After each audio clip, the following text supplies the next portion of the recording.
On today's menu, we have curry chicken and rice and peas. This is a very delicious dish, so stay tuned if you're interested to know how to make it, and enjoy.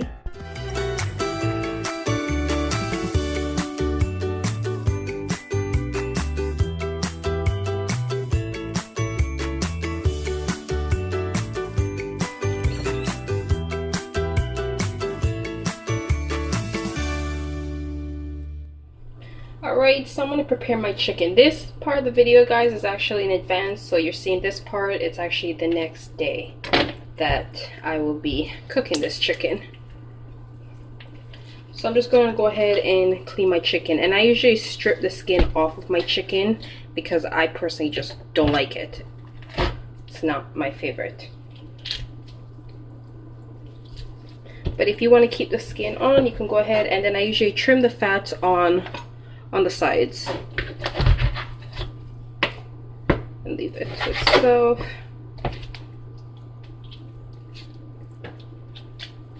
And then I clean out these areas of my chicken.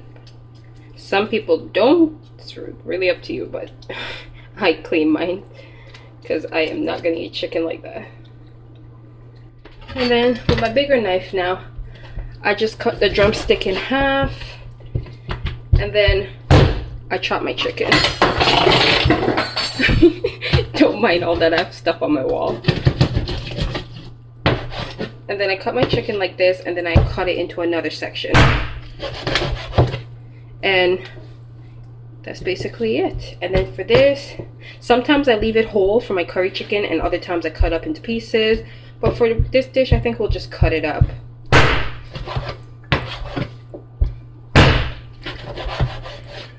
Little pieces like this. Some people throw it in their pot. I don't throw it in there. And that's just basically how I clean and cut up my chicken. So I'm just going to go ahead and do this for the rest. Alright, so after I've washed my chicken, a little bit of lemon juice, I'm just going to go ahead and season up my chicken. Basically prepare it to go in the fridge overnight, or for the day I should say. And you season this to your liking and to your taste. Make sure it has enough on it. It's the chicken. I find the chicken's nicer and much more juicier when you let it marinate for a few hours or overnight, because that seasoning has time to seep into the bones and into the flesh of the chicken for those couple hours. And after I'm done seasoning, I'm going to go ahead and add some of my Jamaican curry powder. You can get curry powder. You can use any kind of curry powder at your local supermarket. Some people use turmeric because they say it's healthier. You can use whatever you want. You don't want to add too much, because if you over curry it, it can have this bitter taste, because you're also going to put curry in your pot tomorrow or today, whichever day you're making it.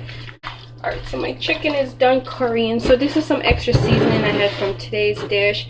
And what's in here is basically Scotch Bonnet pepper, green, red, and yellow sweet peppers, onion, a little bit of green onions, which we also call scallion, and that's about it. And I'm just going to go ahead and add this to my dish.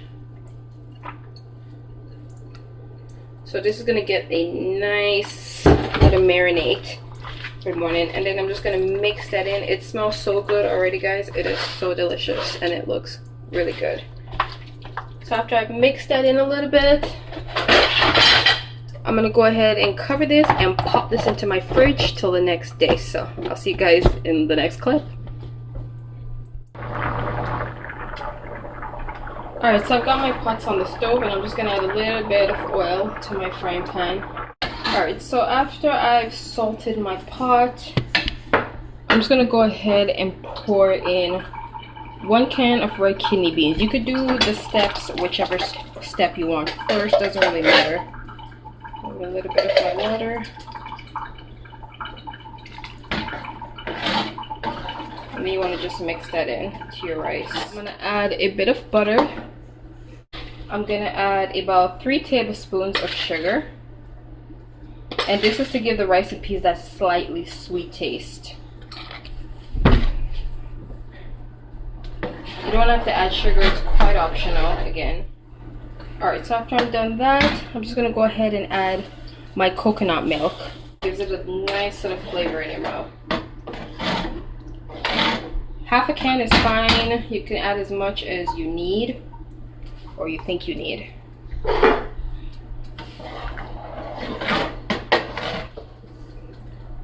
After I'm done, I'm just gonna add some freshly washed thyme to my pot and 1 Scotch Bonnet pepper.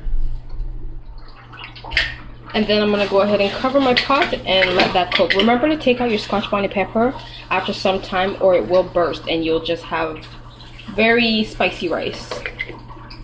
And that is the end of our rice and peas. Now let's go on our curry chicken. Alright, so here I have my curry chicken that I had seasoned up for about 48 hours now. So believe me, it is pretty nice and pretty yummy, and it's nice and seasoned up and it smells really good. And here in my pot of oil, I'm just gonna throw everything in. Some people will take the chicken out of the seasoning and just graze them first a little bit before them, but we're just gonna do everything in this pot.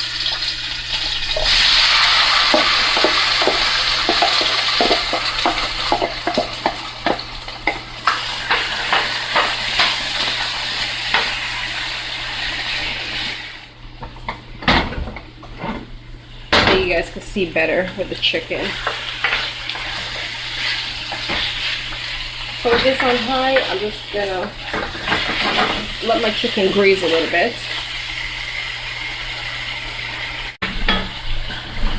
Alright, I'm just gonna let that sit there and get a little brown in before I continue. Alright, so I'm gonna go ahead and just spin these. After I feel they've gotten this brown color on one side, I'm just gonna flip them onto the other side.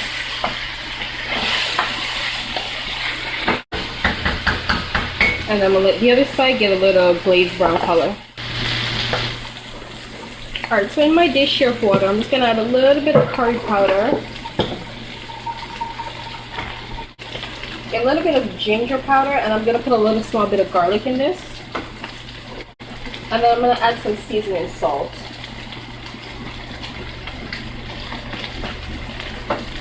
And then you wanna add this water to your chicken.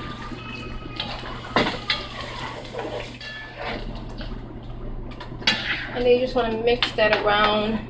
This will thicken once it cooks down, but if it doesn't thicken, you can always add a little bit of flour paste, which is just a little bit of flour mixed with water, and that will thicken it up nicely. But as it dries out, it should thicken. I'm gonna add a little bit of fresh thyme to my mix. I use thyme in basically any back home dish I cook, and then I'm gonna add a Scotch Bonnet pepper just to so the heat can draw the flavor into the pot, because this is already seasoned up for 2 days. So this is going to be nice and juicy. But if you want it to be the same juicy, nice texture within the bones, what you do is you turn your stove down and you put your curry chicken in the pot, and then you want to cover that and cook that on very low heat for some time, and that will allow all the juices and all the flavors to seep into the chicken if you don't want to leave it overnight. And then you can go ahead and cover this and let it cook, and that's just basically the simple step of curry chicken and rice and peas. I got my rice cooking here and it smells very good. Remember to take out the pepper after a while, and then you can go ahead and remove these after your rice is done cooking your thyme. And I'm just gonna add a little bit of fresh garlic, and then that's it. Alright, so I ended up adding a little bit of flour paste to my gravy since I had so much gravy and it wasn't thick enough. So basically what it is, you just put a little flour in a bowl, just a small bit amount, with a little bit of water, and then you just mix that out almost like a smooth cream like. And then you just add that to your dish, and as you can see, it thickened up my gravy nicely. And I'm just going to leave this to cook and cover it and let it cook. Alright, here is the finished dish of my curry chicken and rice and peas. It is a very easy dish to make and it tastes so amazing. You will love it, your children will love it. So go ahead and enjoy this dish, and I will see you guys for my next video. So don't forget to like, subscribe, and I'll see you for the next video. Thanks for watching. Bye!